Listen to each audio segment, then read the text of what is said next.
Hi hello నమస్తే దోస్తులు. మీరు కనుక నా వీడియో ఫస్ట్ టైం చూసినట్టయితే ప్లీజ్ లైక్ చేయండి, షేర్ చేయండి, కమెంట్ చేయండి, సబ్స్క్రైబ్ చేసుకోవడం మాత్రం మర్చిపోకండి. పక్కన బెల్ ఐకాన్ ఆన్లో పెట్టుకుంటే నేను ఎప్పుడు వీడియో పెట్టినా కూడా మీకు నోటిఫికేషన్ కిందకి వచ్చేస్తుంది అనమాట. లుచ్చ ఇక ఇంతకంటే పెద్ద పదం నాకు వాడబుద్ధి కావట్లేదు.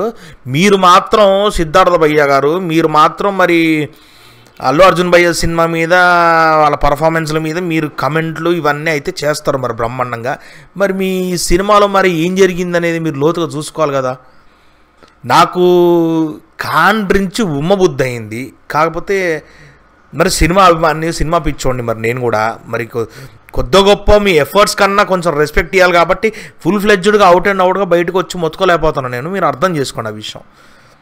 సో ఇక రివ్యూ సినిమా ఎట్లుందంటే ఒక సింగిల్ లైన్లో చెప్పాలంటే మనకి హాయ్ నానా కాన్సెప్టు.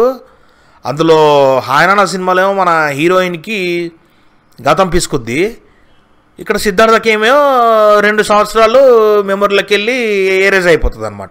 ఆ 2 సంవత్సరాల్లో ఈయన ఎంత దరిద్రం అనుభవించాడు అనేది మనకు చూపిస్తాం. అదంతా నిజంగా దరిద్రంలానే ఉంటుందండి. సినిమా టైటిల్ మిస్ యూ అని పెట్టారు మీరు. అందులో ఎవడు మిస్ అవుతాండి అసలు? వాళ్ళ మధ్యలో అంత బాండింగ్ అనిపించిందా? మీరు ఒక విషయం చెప్పండి నాకు. ఆ లత్కోర పాటలల్లా మాకు అసలు ఏం బాండింగ్ కనపడ్డది వాళ్ళ మధ్యలో? మీరు ఎట్లన్నా చేసింది డబ్బుడు సినిమా చేసి ఇట్లా తెలుగులో నూకిరు మాకు. మరి మీరు అంత ప్రౌడ్గా సిద్ధార్థ భయ్య మీరు అంత ప్రౌడ్గా మాట్లాడినప్పుడు మీ సినిమాల్లో కూడా అంత స్టఫ్ అనేది మాకు కనిపించాలి కదా. మరి నిజానికి ఈ లవడాగాడు ఎప్పుడు నేను వీడియో చేసే టైంకే వచ్చి మొత్తుకుంటూ ఉంటాడు బయట. రేకు డబ్బాలు, ఇనుప సామాన్లు అమ్ముకునే కొడుకులు. నాకు ఇదో టార్చరు. మైక్ పెట్టుకొని చెప్పినా కూడా ఈ కొడుకుల వెనకాల రీసౌండ్లు వినపడుతూ ఉంటాయి. దోస్తులు మీరు అయ్యో వినపడితే ఇగ్నోర్ చేయుర్రి. సో విషయానికి వస్తే, సినిమా విషయానికి వస్తే, ఆయన ఒక డైరెక్టరు. మరి డైరెక్టర్కి పక్కనోడి బ్యాక్లో పక్కనోడి యాసోళ్ళు ఏలంతా దూర్ చేసి వాసన చూడాల్సినంత అవసరం ఏముందో కూడా నాకు అర్థం కావట్లేదు. పెళ్ళాము రోడ్డు మీద ఏదో పంచాయతీ చూసింది, మనకెందుకు లేని వదులుతారు. కానీ ఈయన పెద్ద పుణ్యం పురుషార్థం, పెద్ద వీరుడు సూర్యుడు ధీరుడు అన్నట్టు మనకి ఫస్ట్ నుంచి ఆయన క్యారెక్టరైజేషన్ మనకు చూపించాడు కాబట్టి మనం అట్లా అనుకోవాలన్నమాట. నేను అన్ని ఎటకారంగానే మాట్లాడుతున్నాను. మీరు డైరెక్ట్గా ఇది పొగుడుతున్నా అనుకుంటే సినిమా ఇంకా మీ పిచ్చితనం అది. నేను నిజంగానే ఎటకారం దింగే మాట్లాడుతున్నాను. నేను డైరెక్టర్ గారు రాజశేఖర్ అంట, రిటర్న్ డైరెక్టెడ్ బై రాజశేఖర్ గారు. రిటర్న్లో రైటింగ్ చేసింది అశోక్ అనే పర్సన్ కూడా ఇంకొక అతను ఎవరు రాశారంట. నిజంగా చెప్తున్నా, మీ అంత లుచ్చా రైటర్లు ప్రపంచకాలంలో ఎవరు ఉండొద్దు. నేను స్టిల్ మళ్ళీ ఈరోజు కూడా ఈ వీడియోలో కూడా నేను బాధపడ్డాను. రీజన్ ఏంటంటే మీలాంటి గొప్ప రైటర్లకి అసలు గొప్ప ప్రొడ్యూసర్లు ఎట్టా దొరుకుతారో నాకు అర్థమవుతలే. ఇది మరి సిద్ధార్థ అన్న బాగా ఆయన ఇన్ఫ్లుయెన్స్ వాడి మరి ప్రొడ్యూసర్లు తీసుకొచ్చాడా నాకు తెలియదు. లేదా మీరు అంత మెస్మరైజింగ్గా ఏం కథ నరేట్ చేశారనేది కూడా అంటే నరేషన్లో చేసిందే కదా మీరు ఎండ్ ఆఫ్ ది డే మీరు స్క్రీన్ పైన చూపించాల్సింది. ఇంత లత్కోర్ రైటింగ్ ఏంటి భయ్యా? నాకు ఒక విషయం చెప్పండి. నాకు ఒక చిన్న విషయం నాకు అర్థం కావట్లే. పెళ్ళి చేసేసుకున్నాడు, ఇష్టం లేకుండా చేసుకున్నాడు, తర్వాత మళ్ళీ లవ్ చేసి ఆ పిల్లకాడికి పోతే మాకు అది ఆల్రెడీ పెళ్ళి అయిపోయిందని చెప్పి ఇదంతా చూపించినప్పుడు ఆమె ఆ పిల్ల ఏంది, నీ గతం గుర్తొచ్చిన తర్వాత నువ్వు మళ్ళీ నన్ను వదిలేస్తే ఏంది నా పరిస్థితి అని చెప్పి అంటదా?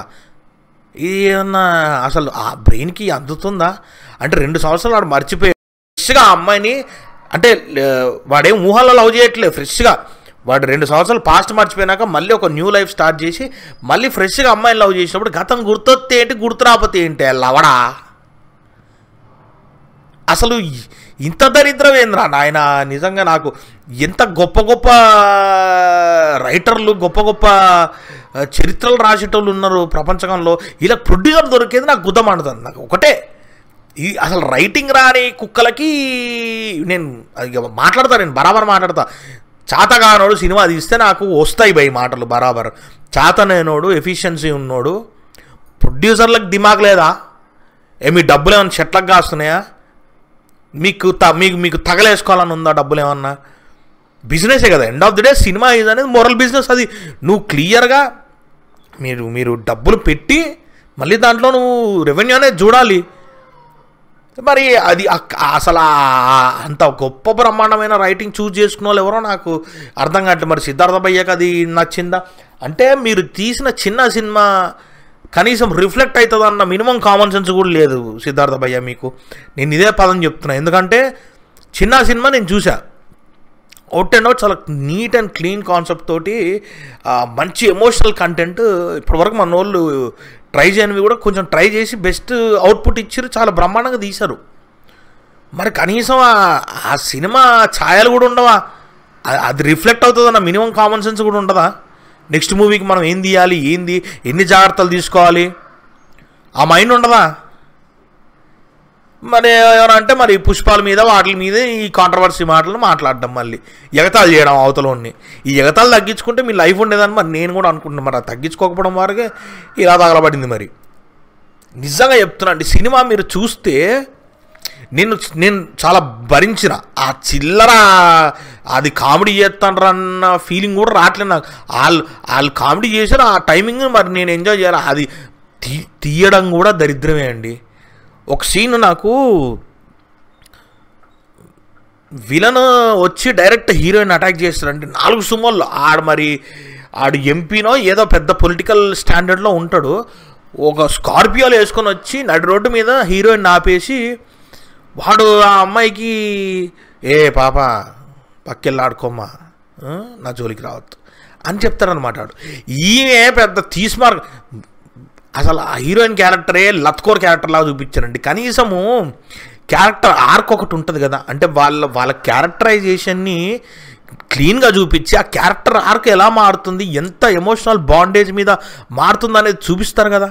ఆమెకి ఎంత దమ్ముంది ఎంత దమ్ము లేదనేది కూడా చూపిస్తారు కదా. వాడొచ్చి ఇక్కడ వార్నింగ్ ఇస్తా అంటే నడి రోడ్డు మీద కారు ఆపి వార్నింగ్ ఇస్తా అంటే లింగులింగం అని ఒక పిట్ ఉందాడా. ఆ పిట్ట డైలాగ్ ఏంటో తెలుసా, నువ్వు ఏమన్నా బిక్కో నేను చేసేది చేస్తాను. అసలు లాజిక్ అడగట్లేదు రా భయ్యా, నేను మినిమము కామన్ సెన్స్ అడుగుతున్నా, లాజిక్లు వద్దు. సినిమా అనేది కొన్నిసార్లు సినిమాటిక్ లిబర్టీ తీసుకొని చేస్తుంటాం మనం, అది తప్పులేదు దాంట్లో. లాజిక్లు కూడా నేను అడగట్లే, మినిమం కామన్ సెన్స్. వాడి ఒక పోరగాడు చూస్తే ఏంటి అట్లా అంటుంది అలా అతకూడదా అని అనేస్తారు ఎవరన్నా. అంటే కామన్ సెన్స్ వాడాలి కదా కొంచెమన్నా.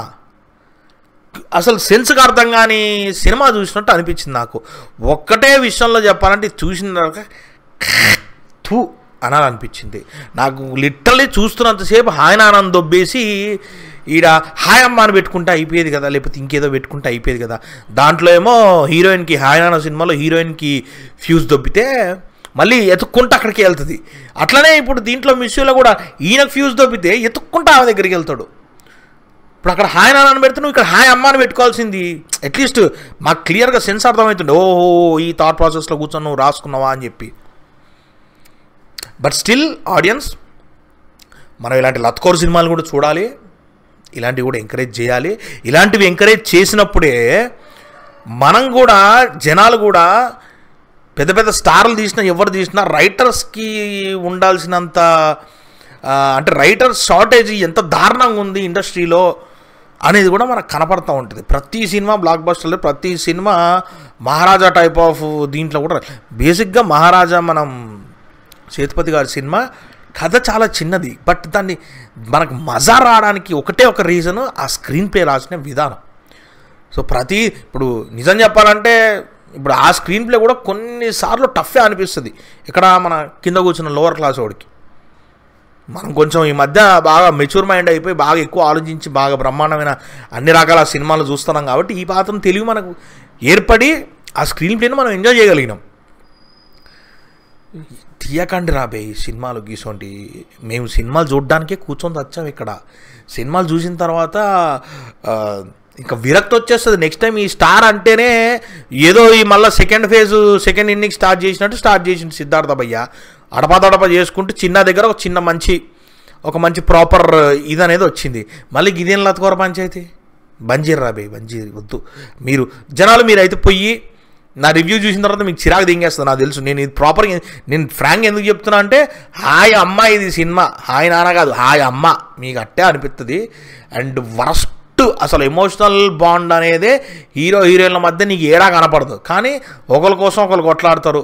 అసలు హీరోకి అవసరం లేని పంచాయతీల్లో చెప్పాను కదా, యాసల్లో వెళ్ళెట్టి వాసన చూస్తారనమాట. సో ఇలాంటి సినిమాలు కూడా చూడండి, ఎంకరేజ్ చేయండి. న్యూ టాలెంట్ మంచిగా కొత్త కొత్త రైటర్లు వీళ్ళందరూ రాస్తుంటారు, చేస్తుంటారు. సో మనం ఎంకరేజ్ చేయాలి, ఇలాంటి వాళ్ళని కూడా మనం గుర్తుంచుకోవాలి, మైండ్లో పెట్టుకోవాలి, లేకపోతే బాగుంటుంది. చలో నెక్స్ట్ వీడియోలో మళ్ళీ కలుద్దాం. మీరు నా ఛానల్ సబ్స్క్రైబ్ చేయకపోతే సబ్స్క్రైబ్ చేసుకొని పక్కన బెల్ ఐకాన్ ఆన్లో పెడితే నేను ఎప్పుడు వీడియో పెట్టినా కూడా మీకు నోటిఫికేషన్ కిందకి వచ్చేస్తుంది. చలో నెక్స్ట్ వీడియోలో మళ్ళీ కలుద్దాం.